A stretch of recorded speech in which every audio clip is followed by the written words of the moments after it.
ಇನ್ನು ಕಪ್ ಗೆಲ್ತೀನಿ ಅನ್ನುವಂತಹ ಭರವಸೆ ಎಷ್ಟಿತ್ತು ಆ್ಯಂಡ್ ಹೊರಗಡೆ ನಿಮ್ಮ ಅಭಿಮಾನಿಗಳ ಕ್ರೇಜ್ ಆಗಿರ್ಬೋದು, ತಮಿಳ್ನಾಡು ಬೇರೆ ಬೇರೆ ರಾಜ್ಯಗಳಿಂದ ಎಲ್ಲ ಕೂಡ ಅಭಿಮಾನಿಗಳು ಬಂದರು. ಅವತ್ತು ನಾನು ಕೂಡ ಗಿಲ್ಲಿ ಅವರೇ ಮಧ್ಯರಾತ್ರಿ 12:30 1 ಗಂಟೆವರೆಗೂ ನಿಮ್ಮ ಮನೆ ಹತ್ರನೇ ಇದ್ದೆ. ಬಟ್ ನೀವು ಅದಾದ್ಮೇಲೆ 2 ಗಂಟೆಗೇನೋ ಬಂದ್ರಿ ಅನ್ನುವಂಥ ಮಾಹಿತಿ ಬಂತು. ಓಕೆ ಫೈನ್, ಬಟ್ ತಮಿಳ್ನಾಡಿಂದ ಕೂಡ ಬಂದಿದ್ರು, ಅಲ್ಲೇ ಉಳ್ಕೊಂಡಿದ್ರು.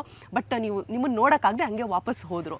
ಅಭಿಮಾನಿಗಳಿಗೆ ಸ್ವಲ್ಪ ಜನಕ್ಕೆ ಬೇಸರ ಆಗಿದೆ. ಅವ್ರಿಗೆ ಏನು ಹೇಳಕ್ಕೆ ಇಷ್ಟಪಡ್ತೀರಾ? ಮೇಡಮ್ ಸತ್ಯವಾಗ್ಲೂ ಅವತ್ತು ಹೆಂಗಾಗ್ಬಿಡ್ತು ಅಂದರೆ ನನಗೆ ಸಿಕ್ಕಾಪಟ್ಟೆ ಆಸೆ ಐತೆ ಮೇಡಮ್. ಎಲ್ಲರೂ ಮೀಟ್ ಮಾಡಬೇಕು, ಎಲ್ಲರೂ ಮಾತಾಡಿಸ್ಬೇಕು, ಎಲ್ಲರ ಜೊತೆನೂ ಬೆರಿಬೇಕು ಮೇಡಮ್. ಎಷ್ಟೋ ಊರಲ್ಲಿ ಅಡುಗೆ ಮಾಡೋರು ಮೇಡಮ್, ಊಟ ಅಡುಗೆ ಮಾಡಿ ಊಟ ಕೊಟ್ಟು ಎಷ್ಟೋ ಜನ ಪಾದಯಾತ್ರೆ ಮಾಡಿ ಮೇಡಮ್.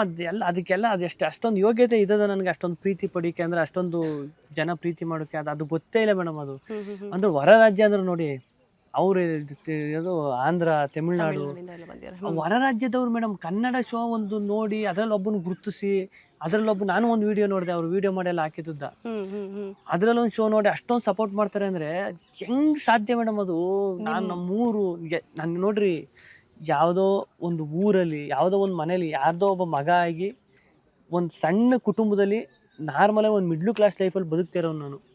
ಇವತ್ತು ಈ ಕರ್ನಾಟಕ ಎಲ್ಲ ಅಕ್ಕಪಕ್ಕ ಎಲ್ಲ ನನ್ನ ಊರ್ ಥರ ಅಂದ್ರೆ, ನನ್ನ ಮನೆ ಮಗನ ಥರ ನೋಡ್ತಾರೆ ಪ್ರತಿಯೊಬ್ಬರು. ಅಂದರೆ ನನ್ನ ಹಣೆ ಬರ ನಿಜವಾಗ್ಲೂ ಸಕ್ಕ. ನಾನು ಒಂದು ಮಾತು ಹೇಳಿದೆ ಇದರಲ್ಲಿ ಲಾಸ್ಟಲ್ಲಿ, ನೀವೇನಾರ ಗೆದ್ದಿಲ್ಲ ಅಂದರೆ, ಸುದೀಪಣ್ಣ ಕೇಳ್ತಾರೆ ಲಾಸ್ಟ್ ವೀಕು, ನೀವೇನಾರ ಗೆದ್ದಿಲ್ಲ ಅಂದರೆ ನೀವು ಏನು ಹೇಳ್ತೀರಾ ಅಕಸ್ಮಾತ್ ಅಂತ.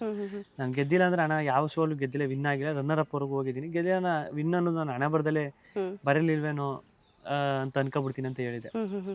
ಬಟ್ ನಾನು ಹಣೆ ಬರೋ ದೇವರು ಇಷ್ಟೊಂದು ಚೆನ್ನಾಗಿ ಬರ್ದವನೆ ಬಿಗ್ ಬಾಸ್ ಆದ್ಮೇಲೆ. ಅಂದ್ರೆ ಅಷ್ಟೊಂದು ಈಗ ಗೆಲುವು ಸೋಲು ಬಿಟ್ಟು ಅದರಿಂದ ಆಚೆ ಬಂದ್ರೆ ಇಷ್ಟು ಆಲ್ರೆಡಿ ಇಷ್ಟು ಜನ ಇಷ್ಟು ಪ್ರೀತಿ ಕೊಡ್ತಾರೆ, ಅದಕ್ಕಿಂತ ದೊಡ್ಡ ಗೆಲುವಿನ ಏನೈತೆ ಹೇಳಿ? ನಿಜ. ಏನು ತಡವಾಗಿ ಸಿಕ್ಕರು ಅಡವಾಗಿ ಸಿಗುತ್ತೆ ಅಂತ ಹೇಳ್ತಾರಲ್ಲ, ಅದಕ್ಕೆ ಬೆಸ್ಟ್ ಉದಾಹರಣೆ ಅಂತ. ನಾನು ಮುಂಚೆ ಡೈಲಾಗ್ ಹೇಳಿದೆ ಮೇಡಮ್, ಅನ್ನ ಏನೋ ಬೇಗ ಸಿಗೋದು ಪರ್ಮನೆಂಟ್ ಆಗಿ ಉಳ್ಕೊಳ್ಳಲ್ಲ, ಪರ್ಮನೆಂಟ್ ಆಗಿ ಉಳ್ಕೊಳ್ಳೋದು ಬೇಗ ಸಿಗಲ್ಲ ಅಂತ ಹೇಳಿದೆ. ನಿಜ ನಿಜ. ಹಂಗೆ.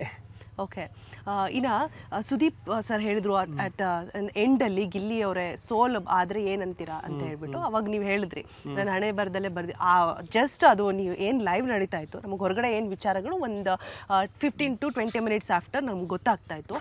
ಆಗ ಆಲ್ರೆಡಿ ನಿಮ್ಮ ಫ್ಯಾನ್ಸ್ ಏನು ಹೇಳಿದ್ರು ಗೊತ್ತಾ, ನಾನೇ ಅಲ್ಲಿ ಹೋಗಿ ಅವ್ರು ಬೈಟ್ಸು ಅದೆಲ್ಲ ಮಾತನಾಡಿಸುವಂಥ ಸಂದರ್ಭದಲ್ಲಿ, ಸೊ ಈ ಥರ ಮೆಸೇಜ್ ಬಂದಿದೆಯಪ್ಪ, ಏನು ಹೇಳ್ತೀರಾ, ಗಿಲ್ಲಿ ಅವರು ಭಾವುಕರಾಗಿದ್ದಾರೆ, ಬೇಸರ ಆಗಿದ್ದಾರೆ ಅಂತ. ಅವ್ರು ಏನು ಹೇಳಿದ್ರು ಗೊತ್ತಾ, ನಿಮಗೆ ಏನಾದರೂ ಐಡಿಯಾ ಇದೆಯಾ? ನಾವು ಬಿಗ್ ಬಾಸ್ನೇ ಬ್ಯಾನ್ ಮಾಡ್ತೀವಿ, ಬಿಗ್ ಬಾಸ್ನೇ ನೋಡೋದೇ ಇಲ್ಲ ನಾವು ಯಾರು, ಕಲರ್ಸ್ ಕನ್ನಡನೇ ನೋಡೋದಿಲ್ಲ, ಅಲ್ಲಿ ಏನೋ ಪಾಲಿಟಿಕ್ಸ್ ಆಗಿದೆ, ಅಶ್ವಿನಿ ಗೌಡ ಗೆದ್ರು ಅಂತ ಹೇಳಿದ್ರೆ ಬಿಗ್ ಬಾಸ್ ಫೇಕ್ ಅಂತ ಹೇಳ್ಬಿಟ್ಟು ಅಂತ ಹೇಳಿದ್ರು.